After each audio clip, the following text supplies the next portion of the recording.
Question भी हो गया। फिर आगे जी 10.10, इसके हमें पोर्शंस देखते हैं जी, समझने की कोशिश करते हैं क्या क्या पूछा गया है उसने जी हमसे। 10.10 हमें इसके जी चारों पोर्शन करने हैं और ये बहुत ही ज़रूरी न्यूमेरिकल है।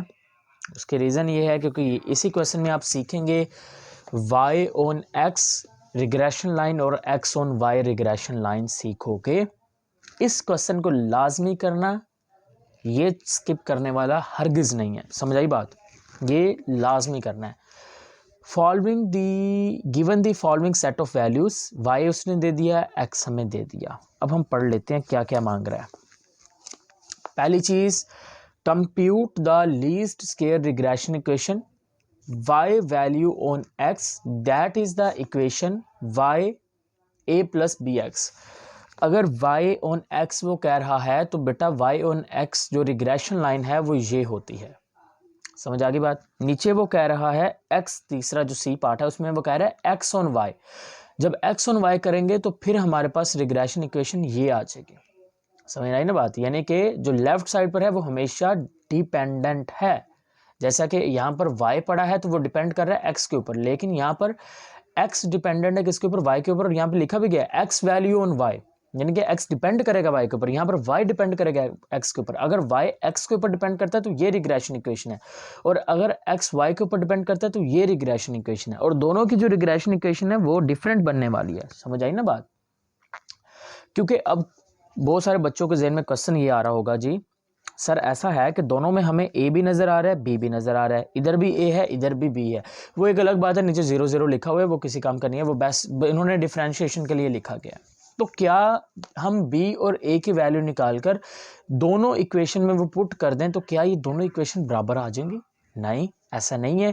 क्योंकि जब हम y ऑन x फाइंड करते हैं, यानी कि जब हम b की वैल्यू फाइंड करते हैं y ऑन x के लिए, तो b का फार्मूला और होगा। जब हम x ऑन y के लिए b की वैल्यू फाइंड करेंगे तो फार्मूला और लगना है। तो इसलिए दो रिग्रेशन इक्वेशन कभी भी इक्वल नहीं आने वाले, ठीक है। तो अब हम a स्टार्ट करते हैं। वेल चलिए स्टार्ट करते हैं, बिस्मिल्लाह करते हैं जी।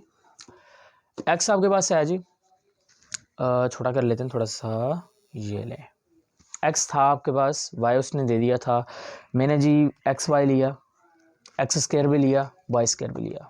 होप सो मुझे बताने की ज़रूरत नहीं है। एक्स वाई कैसे लिया, एक्स और वाई को मल्टीप्लाई करके। एक्स स्क्वायर कैसे लिया, 3.2 का स्क्वायर लेता गया हूँ आल टू आल, 6.5 का मैं स्क्वायर लेता गया हूँ आल टू आल। फिर मैंने इन सभी को एक्स को सम किया, फिर मैंने समेशन वाई लिया, फिर मैं समेशन एक्स वाई लिया, फिर मैं समेशन एक्स स्क्वायर लिया, समेशन वाई स्क्वायर लिया। तो ये सारा कुछ आ गया, क्लियर हो गई बात। अब हम चलते हैं पहला क्वेश्चन जो उसने पूछा है, least square regression y on x। y on x के लिए ये रिग्रेशन लाइन है। अगर आपके पास y ऑन x है तो आपको b की वैल्यू फाइंड करनी है, तो आपके पास ये फार्मूला है, ठीक है। n summation x y minus summation x summation y divided by n summation x square minus summation x ऊपर होल स्क्वायर आ जाएगा।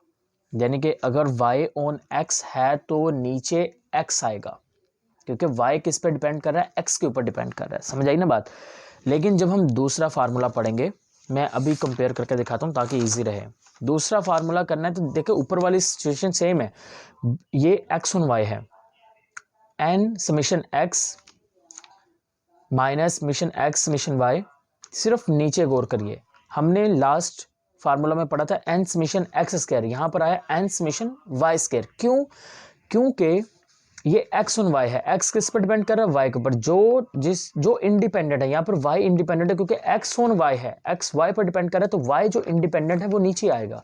हमेशा इंडिपेंडेंट जो होगा नीचे आएगा। यहाँ पर इंडिपेंडेंट x है क्योंकि y ऑन x है, तो इसलिए यहाँ पर नीचे x लिखा है, वहाँ पर y लिख दिया। तो ये बेसिक फ़र्क है दोनों में, और कोई फ़र्क नहीं है, क्लियर होगी बात। ओके, अब सारी चीज़ें क्योंकि हम कंप्यूट कर चुके हैं, n हमने काउंट कर लिए 8 है, सॉरी। समेशन एक्स वाई मैंने कंप्यूट करके दिखाया हुआ है पीछे, आपको पता है ना ये वाली चीज़, ये किया हुआ है हमने। फिर समेशन एक्स लिखा, समेशन वाई लिखा, फिर n लिखा, फिर समेशन वाई एक्स स्क्वायर लिखा माइनस 16.6, समेशन एक्स लिया, फिर अब उसका स्क्वायर लिया, तो मैंने कंप्यूट किया तो b की वैल्यू ये आ गई। a का फार्मूला यही है, a is equal to Y bar minus B X बार।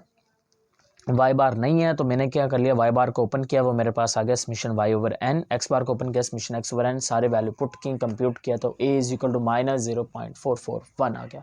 तो मैंने रिग्रेशन लाइन बना दी, Y hat is equal to A की वैल्यू ये लिखी थी मैंने, प्लस बी की वैल्यू ये लिखी, साथ में एक्स लिखा, ये मेरे पास रिग्रेशन इक्वेशन बनी, वाई ऑन एक्स बन गई। ये हमारा पहला हो गया।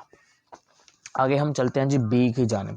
अब उसने कहा जी compute the standard error of estimate S Y on X. Standard error of estimate find करना है, लेकिन ये भी है वाई ऑन एक्स है इसका फार्मूला। और नीचे डी पोर्शन देखें, यहाँ पर standard error of estimate find तो करना है, लेकिन ये एक्स ऑन वाई है, वो वाई ऑन एक्स है, तो यानी कि दोनों के फार्मूला में फिर वही थोड़ा थोड़ा डिफरेंस आएगा, होंगे सेम एक जैसे ही। चलिए जी यहाँ पे देख लेते हैं। अगर हमें y ऑन x फाइंड करना है तो उसका फार्मूला ये है, summation y square minus alpha, क्या था, y on x, summation y square minus alpha summation y minus b summation x y divided by n-2 दोनों फार्मूला में सेम है, minus b summation x y भी same रहेगा। फर्क कितना सा आएगा, जब y ऑन x होगा तो स्टार्ट पे समीशन y स्क्वायर आएगा, माइनस अल्फा समीशन y आ जाएगा। लेकिन जब x ऑन y आएगा तो उस वक्त फार्मूला चेंज होगा, क्योंकि x है ना, तो x यहां पर लिखेंगे, पीछे जब y ऑन x था तो यहां पर समीशन y स्क्वायर लिखा था, माइनस अल्फा समीशन y लिखा था, लेकिन जब x ऑन y करेंगे तो summation x square minus alpha summation x minus beta summation x by n-2। समझ आ गई ना बात, दोनों फार्मूला याद करने हैं। समीशन y स्क्वायर कंप्यूट किया हुआ है, यहाँ पे पड़ा है, अल्फा निकाल चुके हैं, समीशन y कंप्यूट कर लिया था, b निकाल लिया है, समीशन x y कंप्यूट किया है, n 10 है, -2 कर दिया, n 8 है, 8 - 2 तो 6 आ गया। सारे को सोल्व करिए तो समीशन y ऑन x ये वैल्यू आ चुकी है। अब हम चलते हैं जी सी पोर्शन की जानिब।